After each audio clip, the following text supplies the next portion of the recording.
Welcome back to A Hill with a View. My name is Moshe Hill. I am joined today by Jeremy Frankel, co-writer, fellow writer. He got me involved with Daily Wire. I have always been grateful for that. Thank you so much, Jeremy, for bringing me on there. So we got Jeremy Frankel. You can find him on X at Frankel Jeremy, so last name, first name. He is written in Town Hall, American Greatness, Newsmax, Bongino Report. Bongino's coming back, so we're going to see you there again. And Daily Wire. Jeremy, welcome to A Hill with a View.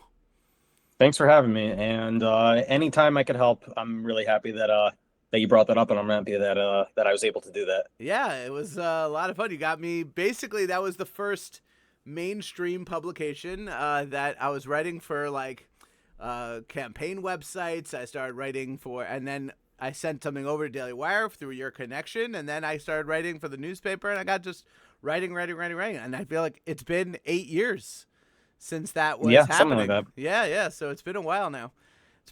So I'm here bringing on Jeremy because we got a very important conversation to talk about, a very important topic, which is Megyn Kelly has been brought to the dark side. She has been seduced by the dark side of the force, brought on with Tucker Carlson and defending Candace Owens. Let's get into it. What is going on with Megyn Kelly? Jeremy, what do we got? Honestly, it is so sad to watch these people devolve and seeing them. And I used to like Megyn Kelly a lot. I used to like Tucker a lot. I used to like Candace a lot, sadly, to admit.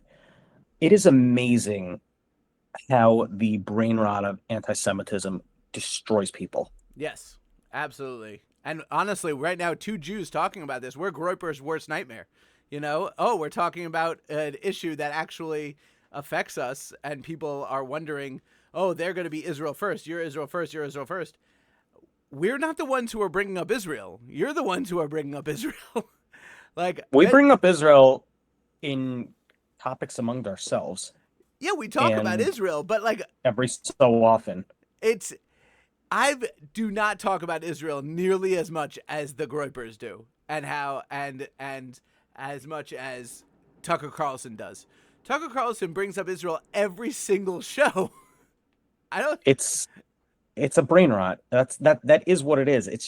It's an obsession where you can't get out of, and it's sort of like the straw man that the left has with like the rich or the white or what. Take your pick.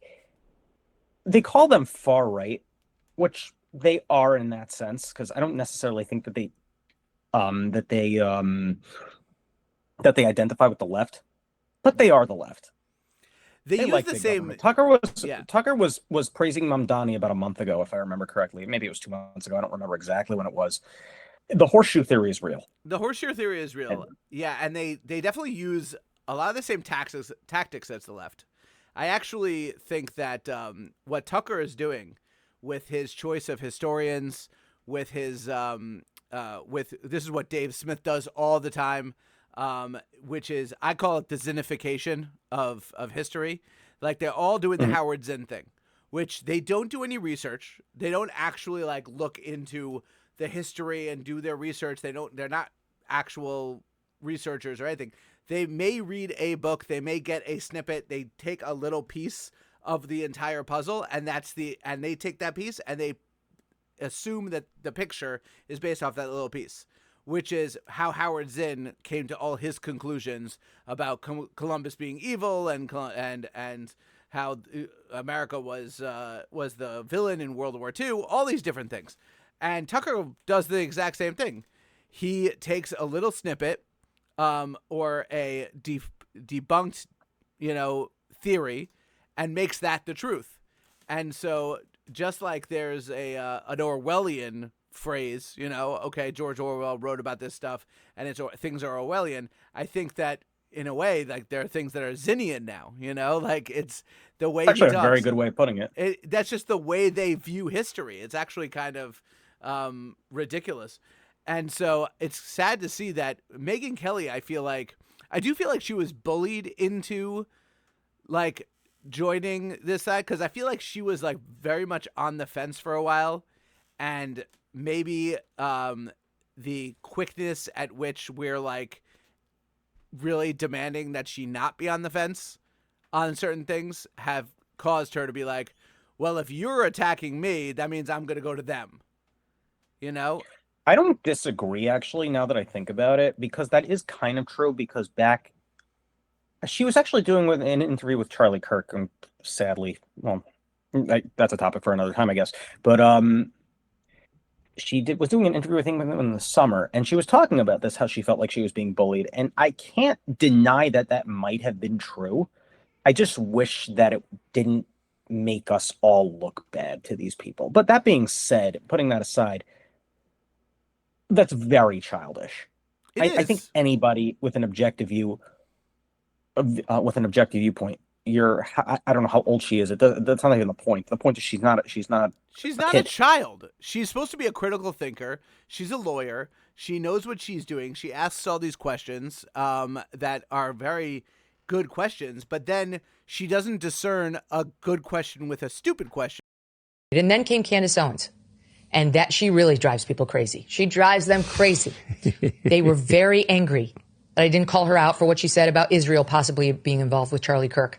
Well, I didn't call her out because I was totally fine with those questions being raised and still am. I'm sorry, but I am. I'm sick of this bullshit. I am allowed to have questions about what, if anyone, aligned with Israel or from Israel might have had to do with Charlie's death. Like, if she's saying, oh, I'm not going to stop Candace Owens from wondering if Israel had something to do with Charlie's death, and I'm going to do the same thing. I'm going to wonder if Israel had something to do with Charlie's death. It's like, that's a dumb question. There's literally no evidence that pointed you in that direction, except for they found the shooter 2 days later, if I remember correctly. He was a trans furry, a trans-loving furry. Yep. Like every other mass shooter in recent memory, some weird trans fetish or whatever you want to call it.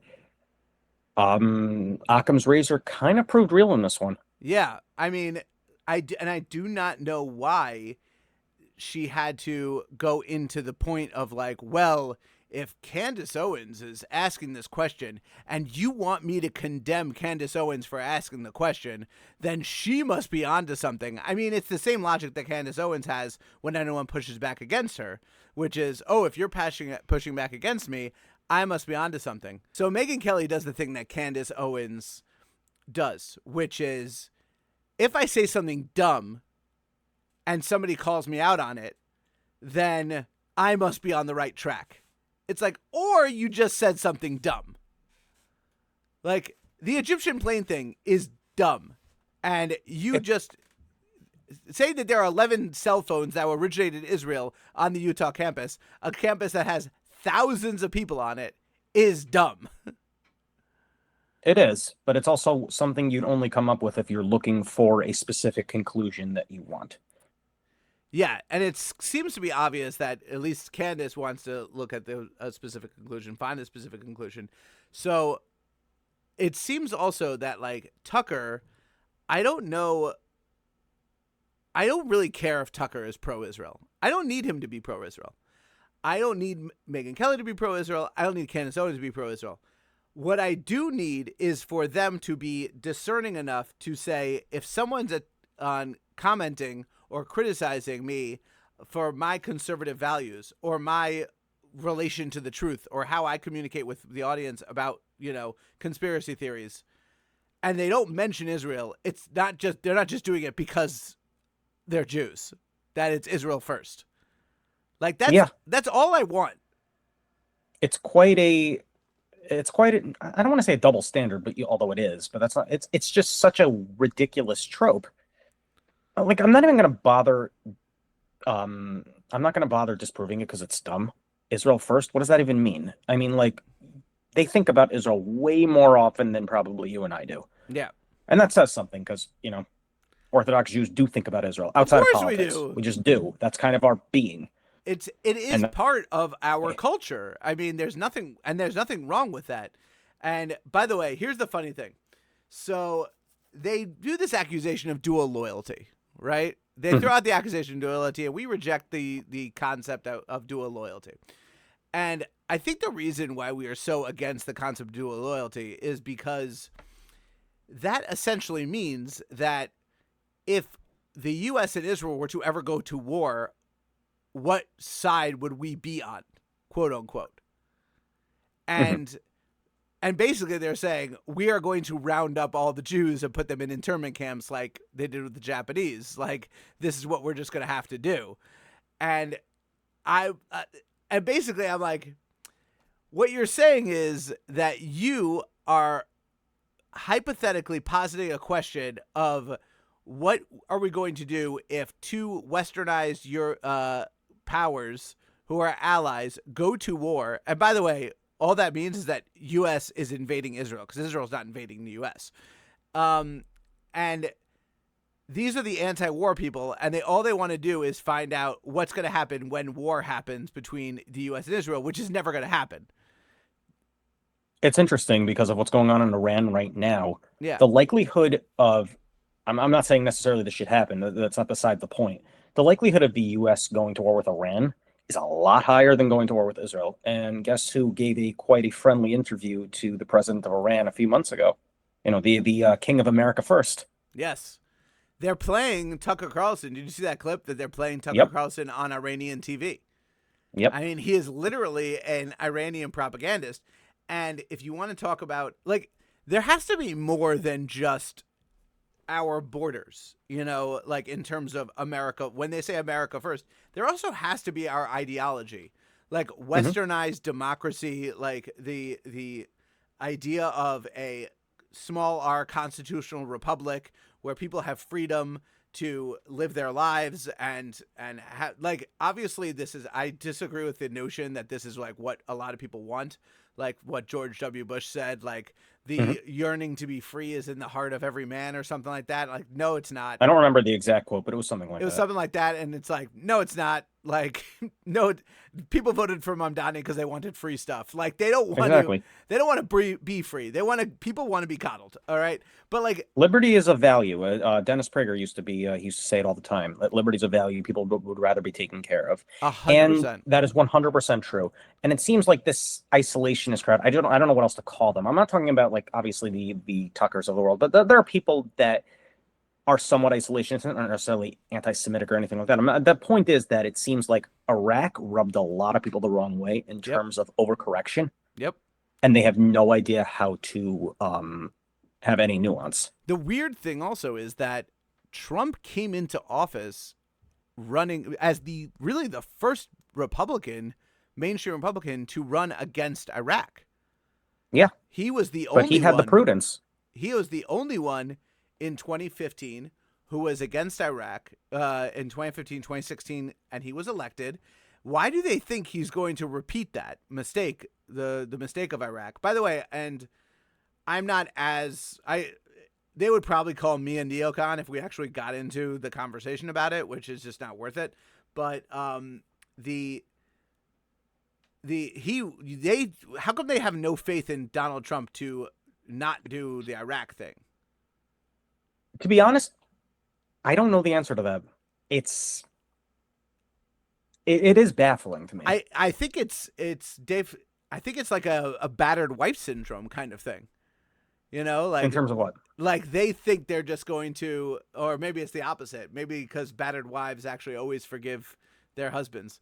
So it's not battered wife syndrome. It's like, fool me once, shame on me. Fool me twice, shame on you. Fool me twice, shame on me. And they're like, we won't be fooled. We won't be fooled by this because we know. But everyone said in June when Trump bombed Fordo, like, oh, we're going to start World War III on behalf of Israel.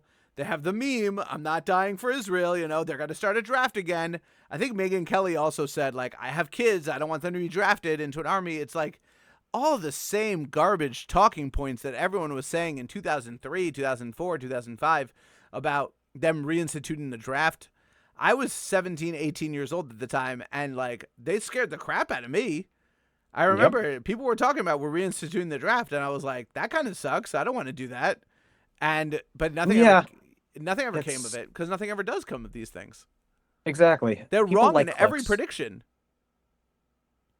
Because I don't, to be honest, I think each of them sort of have their own motivations. I can't say for sure. But in the end of the day, people love clicks. The one downside of Elon Musk changing Twitter to X and free speech, etc., is the monetization of clicks. That is for sure driving at least some of this. And to be honest, Tucker's old clips used to be a must-watch for me every single day. When I was working on the Bongino Report, I would always upload his clips to the website. We had like I actually don't know if it's still there, to be honest, but that was basically my job. One of my roles was to upload the video clips there. And Tucker's monologue was always one that I would do. When he was on Fox News. Yeah. He was great. Yeah. And I don't know what happened. Like, he leaves Fox, and then like two weeks later or something, I think it was in April of 2023, he's simping for Putin. And then now is completely out of the closet of simping for Qatar. I'm not going to go down the rabbit hole of whether he's paid by them. I have no idea. I don't want to say anything without knowing. I also don't believe in the idea that you would just be a mouthpiece for someone if you didn't actually believe it. Like, I don't think that's true of people in the congressmen who talk about, gun rights. They're just paid by the NRA, or teachers unions. They're just paid by the teachers unions. I think that all these lobbying organizations, or AIPAC, the big boogeyman these days, I think all of these organizations have the incentive to find candidates that already agree with them and then fund those campaigns to get them in. But you can't, it's a lot harder to take someone who disagrees with you and make them agree with you just by giving them money. I mean, there's obviously incentives, and maybe you'll talk about it 30% more of the time and you'll be a little more vigorous, but you have to have a core belief, a core agreement. Tucker Carlson's not like, I'm really pro-Israel, but since Qatar is paying me, I'm going to be pro-Qatar and anti-Israel. But maybe if Israel paid me more, I'd switch my position. Like, that wouldn't make sense to me. That just, maybe I'm too naive. I don't necessarily disagree, but Tucker Carlson 20 years ago was writing for the Weekly Standard. He was the neocon he hates. Yeah. There has to be something there. I don't know what is causing somebody to be on every side of every issue. I have no idea. I mean, I think Tucker is far more into left-wing ideology than he is willing to admit. So I think the biggest eye-opening moment for me, and I've mentioned this before, that was for Tucker Carlson, was when he did the Sunday special with Ben Shapiro. And he said on Ben Shapiro's, I know I've talked about this, I know I've played this clip, and he said on the Ben Shapiro show, in the Sunday special, that he would lie about the effectiveness or the safety of driverless trucks to make sure that we kept truck driver jobs. I do remember this, actually. Yes, and he said, well, there are 3 million truck drivers in the country. What are we going to do with their jobs? Like, if we have driverless trucks, and if I was the Secretary of Transportation, I would come up with something. I would just obviously come up with something that said they're not safe or whatever. I would do everything I can to make sure there weren't driverless trucks, because you have to save those jobs. And it's like, wait, so you openly admit that you are willing to lie to the public to keep your political and personal policies, active. And for him, he's doing the ends justify the means. Oh, well, we're trying to save trucker jobs, if you save the job. But where is he when all the jobs at the weapons manufacturers, all the Northrop jobs, all the Raytheon jobs, all the Boeing jobs, all these jobs that, the money that Israel spends in the United States, which I compare to the $3.38 billion that the United States sends Israel, I compare that to a discount from a good customer. Because Israel spends ranging between $30 and $45 billion in the United States of her own money in the United States. So if all those contracts go away, which, by the way, they're starting to because Israel wants to become self-reliant in terms of their military hardware, all those jobs are gone. And so where's Tucker Carlson? I thought you cared about American jobs. That is a lot of jobs, actually. Yeah, I mean, and you're talking about jobs all over the country. You're talking North Carolina, Maryland, Pennsylvania. They all have manufacturing plants. How many tens of thousands of jobs are you openly advocating to get rid of? He'd call you Israel first. And he'd call me Israel first. Yep. It's like, no, I'm American Amazing. first. I care about American jobs. You know, what are you doing about these American jobs? And at least I'm being honest about it. I mean, I don't know what his logical conclusion is. I mean, he's lying about history. He brings on this guy who is running for governor of Florida.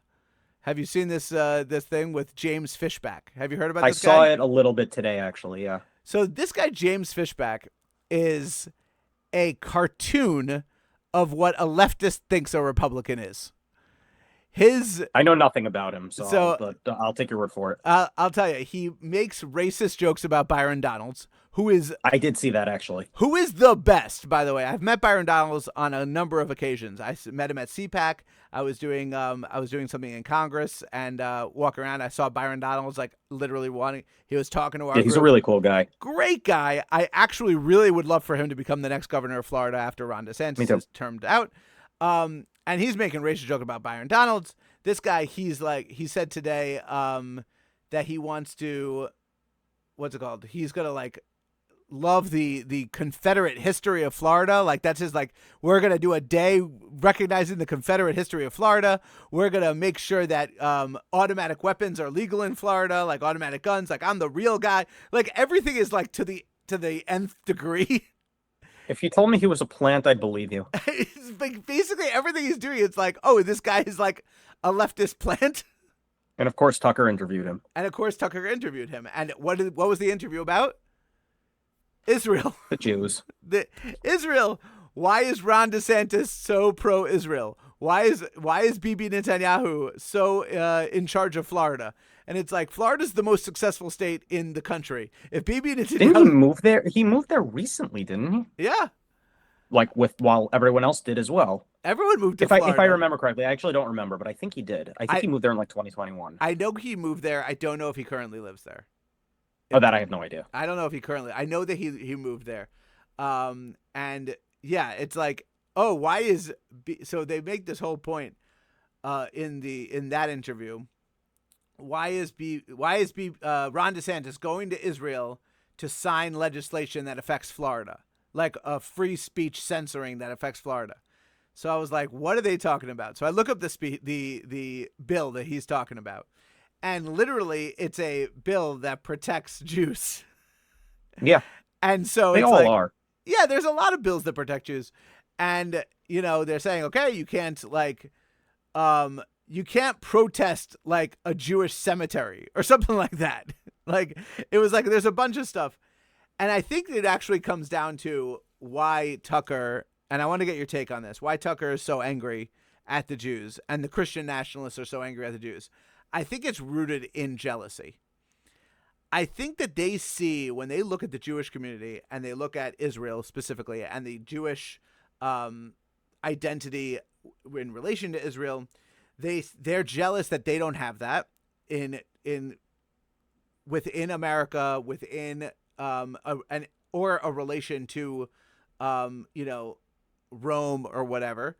And I also feel like there's a lot of attacks on Christianity and Christians, and it doesn't get much play. But every time there's like an anti-Semitic attack, a swastika gets graffitied up, it gets put on the news. And I think that they're jealous. What do you think? I could see that. I never really thought of it, but I could see that. I just wonder, why are they so jealous? And the quote-unquote Christian Zionists, the people Tucker despises more than Al-Qaeda, apparently. So not jealous. Even he had to walk that one back. Did he actually? I didn't see the like retraction. a little later, he's like, that may have been a little too much. He's like, I hate Christian Zionists more than anyone in the world. The Al Qaeda thing was just more my own. I don't know, just messing around. But yeah, but like, you never see them so miserable. I think it's also because they see the place of Israel, whether it's Jew, Christian, whatever. They see Israel as being the hope of the future, in terms of, like, we see it with Mashiach and whatever, etc. Yeah, they have nothing to lean on. Theirs is just it's sadly it's just pure hate. It is. Medieval Christendom was very similar in that sense. It was all about power and about murdering people. I mean, they could talk about the Crusades all they want in terms of like the sense that like it was a war to protect Christianity, which maybe it did. They also killed a lot of people, and that's just true. And then I'm not relitigating that now. That's not the point. Well, there was a massive reformation. I mean, they were like, we can't really do this anymore. Yes, there was a massive reformation. The point is, what I'm saying is that theirs is basically the way that they look at the world is that they look in terms of hate, and it's just it's sad. It really is. I would say that we look to the future with like a hope of returning to Jerusalem after 2,000 plus years. Christian Zionists see that as well. They read the Bible too. Apparently, I don't want to say that these people don't. I have no idea what motivates them in that sense. I don't think it's a religious thing. I think it just seems like it's all about power. Like a lot of the medieval Christians was all about power. If they read the Bible, they would see the same thing that the Christian Zionists see because it's clearly right there. Yeah, I definitely think that there's. I read this book a while back, and he did this thing where he posited something called the Israel test, which is if you're seeing all the, success of Israel and all the, the technological success, the economic success, they even found, oil that they can drill in the Mediterranean, and everything just seems to be going well. Not to mention the success of the Jewish people around the world, all the Nobel Prizes, all this kind of thing. If you look at that and you think, wow, that's incredible that such a small population can achieve so much. That's amazing. We should all achieve that. Then you pass the Israel test. But if you look at that and say, they're doing something, they're in charge of the banks, they're in charge of the media, there's something going on there, they must be doing something, this and that, whatever, then you fail that test. You're failing the test. And the Christian Zionists pass this thought test, this basically this idea that they look at what Israel has been able to accomplish and they're impressed by it, or they're appreciative of it. Hey, thanks for taking care of all these Christian all these Christian monuments and all this Christian history that we have that is under your control. Thank you for taking care of that. They noticed that when it was when Bethlehem went to the control of the PLO, all of a sudden all these things are not the PA now. All of these. It's the PLO. It's still the PLO. And it is the PLO. I just call it the PLO because I always call it the PLO. It's a roll of the tongue. I know. It's been the PA. Interchangeable. It's been the PA for 30 years, but I still call it the PLO. It's the PLO. Yeah. So, like now, Bethlehem is 90% Muslim and 10% Christian, and they found the one Christian who's anti-Israel, and Tucker Carlson brought her on. This one I'm nun. shocked. This one nun, the nun with the mustache. Oh yeah, I remember this. Yeah. No, I take that back. I do remember that. Yeah. So they brought her on and they said, tell us all about how terrible Israel is for Christians. They don't mention Palestinians, what Palestinians do to Christians. They're all wonderful. What Lebanon did to Christians. They used to be a Christian country until recently. Now that's all fine. But I think that there is this Christian nationalism, which I think that the people... I don't know what the online people, the followers, are thinking about, but I think that the people who are perpetrating it from the top, they don't believe in it. I think it's a power play. Of course it's a power play. Yeah, it's also, they sound like Marxists. You see a successful group or person, take them down. They must be evil. And don't try to do anything similar or, just try to better your own life, make your own bed, take the other one down. Yeah. And they sound like Marxists. It's unbelievable in the sense that, like, if you think about it this way, name one person who thought this way, one famous person in history who thought this way and carried out their life this way and was ever a happy person. I can't think of one. Well, Tucker Carlson, he laughs a lot, so who knows? Maybe he's happy. It sounds like it's a canned laugh. And again, I can't really say what his motivation is. I don't know. But he does not sound happy. He used to sound a lot more jovial when he was on Fox, like making fun of leftists, and he was amazing. And it sucks to see somebody like that completely unravel. Yeah, I mean, the mentality he has is I think first of all, it's like Israel derangement syndrome, just like it's Trump derangement syndrome. I think that there's like an anti-establishment thing, which is interesting because he's so anti-establishment, except for he was in the White House with Trump this weekend. Like there was like there was like a video that went around where Trump was going and the JD Vance. There was like a whole like breakfast thing, and Tucker was there. And why? So he's railing. I did hear about this. He's railing against Trump. Like nobody's business. He's just constantly bashing Trump without naming him, by the way, which is the most cowardly thing. He's bashing every decision he makes about going into Venezuela with Maduro, bombing Iran, the Epstein files, like all these different things. He's bashing. But then he goes to be with Trump. I mean, does he even buy his own line of BS? Is my question. No, everyone likes power, and it's just doing it for the clicks. Pretty much. I can't think of a single person, and I could be wrong about this, at least in my experience, the Epstein files, I can't think of one person outside of X, who has ever mentioned the Epstein files. It is not a thing that's on people's minds. It's a perfect foil for these people. It is. I don't even know who brought it up to begin with. Well, it was interesting at the time, especially like it started out in like 2010 or 20, and then it was 2015. It became like bigger again, and then when Epstein didn't kill himself or did kill himself or whatever in prison. Oh, I meant in terms of the Trump term since the beginning of last year. Yeah. I mean, the only I don't remember him ever bringing it up on the campaign trail. Never brought up on the campaign trail. A lot of people on the right brought it up, but everyone was under the assumption that no one on the left ever brought it up, which is the funniest thing, that everyone on the left started bringing it up. But there is definitely a moment where if anyone thinks about it logically for a second and said, wait a second, so Joe Biden and his team had access to this information while they're prosecuting Trump, by the way, 4 different lawsuits, dozens of counts, felonies. They put him on trial. They did all this stuff, but they don't bring him up into the Epstein files. Why? Because they have so much respect for Trump. They have so much respect that they'll raid his wife's underwear drawer. Exactly. So they don't believe their own crap. These people, they don't believe a damn thing they say. No, the Democrats don't. The Democrats don't believe a word she's saying. But they were saying. But when I was on the campaign trail, so when I ran last year as the legislator, and there was only one person who brought up Epstein because I commented, and he came over to me, and he's like, "This is what you wrote on X, and why don't you think this is important?" And it was a 16-year-old.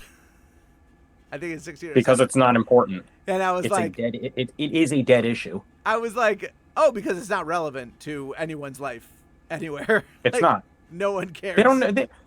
I would bet many of these people have no idea who Epstein is. Yeah. Or was, or anything. They can't name a single person in his orbit or anything about him. It's just the new thing.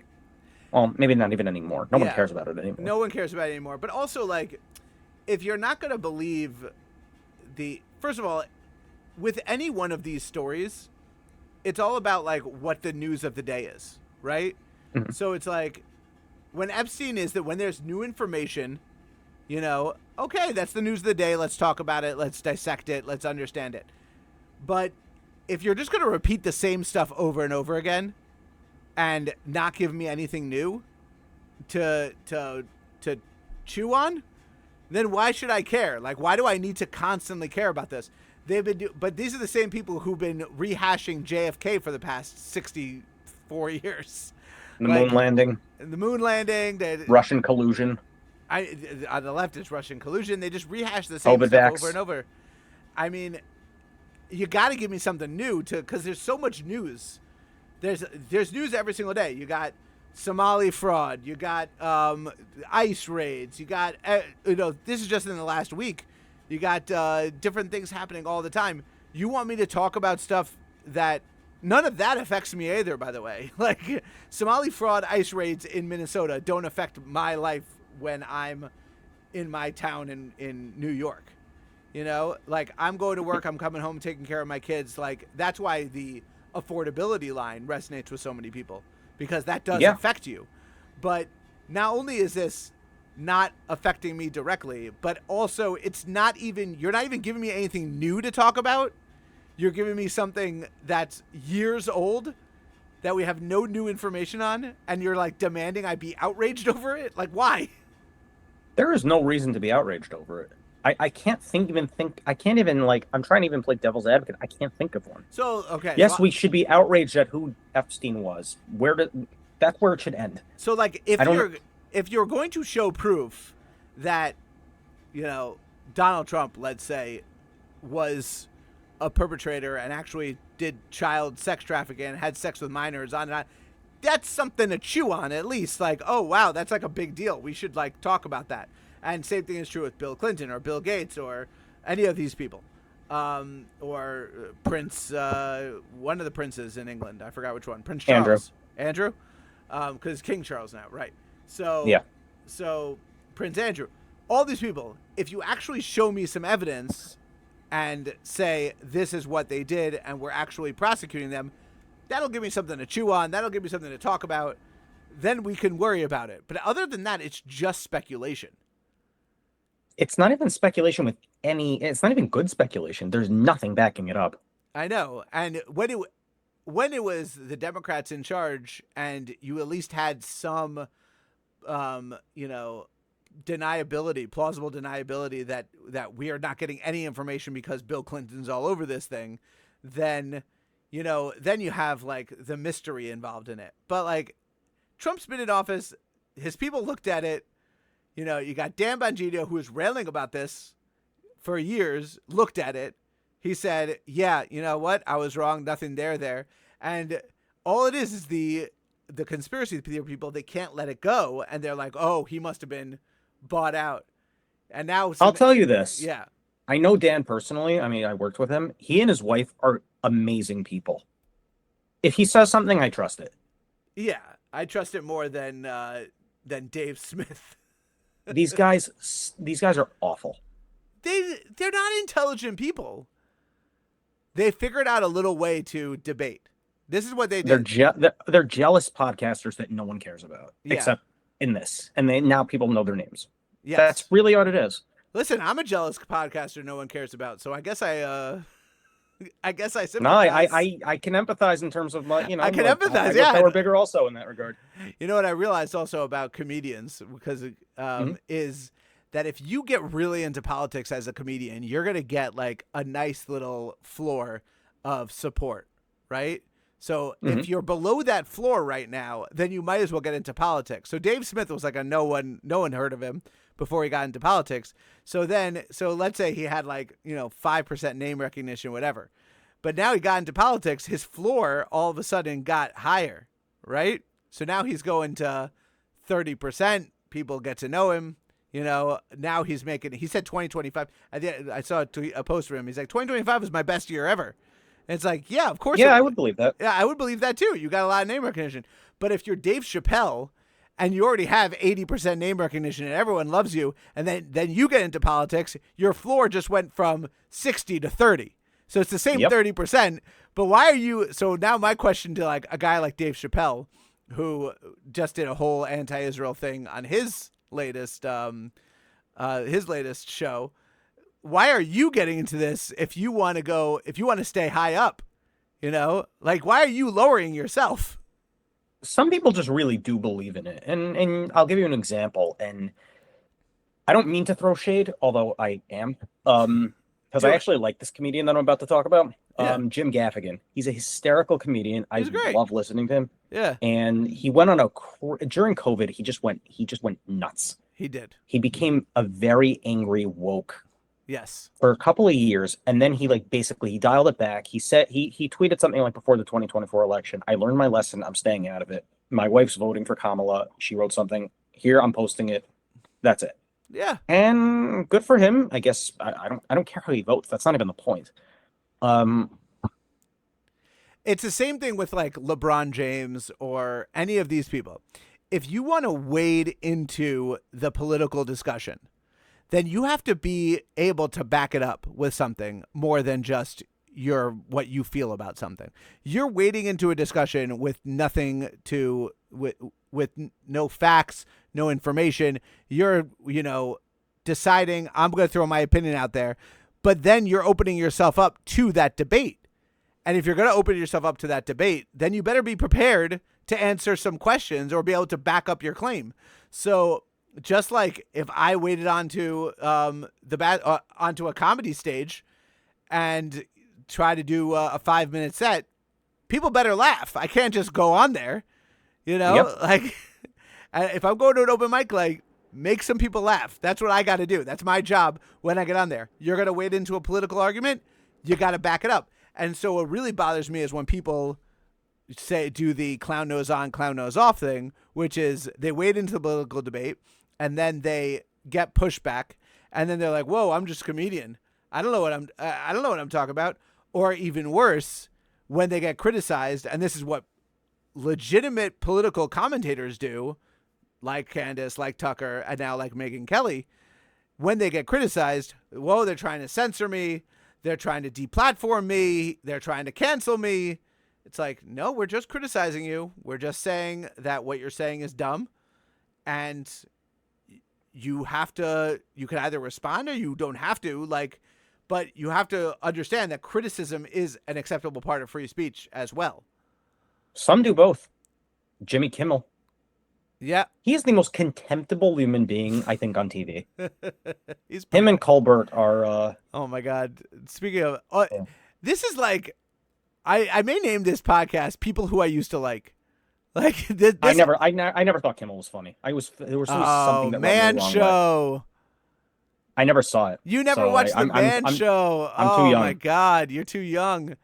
Yeah. When you're 14 years old and the Man Show is on Comedy Central...